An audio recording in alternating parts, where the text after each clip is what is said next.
L'ouvrage est signé Céré de Rivière, un général ingénieur à l'origine de tout un système de fortification. Après la défaite de la France en 1871 face à la Prusse, il faut protéger les places fortes, dont celle de Nice. Nous sommes ici donc au-dessus du confluent du Paillon et du Vallon de la Gaie. Donc cet ouvrage avait pour mission de bloquer une éventuelle invasion italienne qui serait arrivée par le col de Tende et qui aurait atteint la commune de la Trinité. Construit à 510 mètres d'altitude, ce fort semi-enterré abrite 300 soldats. Ce site stratégique est également doté d'une importante puissance de feu.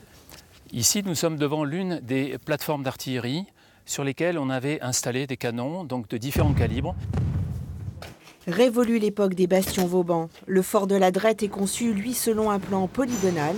Surtout, il est doté de caponnières.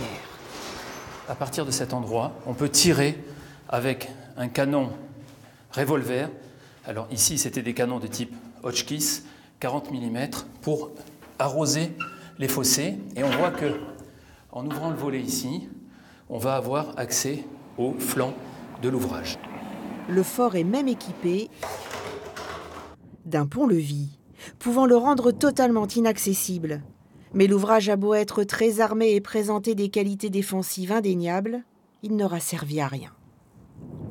À partir de 1885, la technique de l'armement, la technique de l'artillerie va changer et on va avoir des obus utilisant la mélinite, puis en 1886 utilisant l'acier.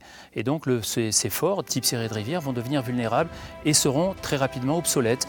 Malgré son inutilité, ce fort a beaucoup à raconter, comme tous les lieux que les Journées du patrimoine rendent exceptionnellement accessibles.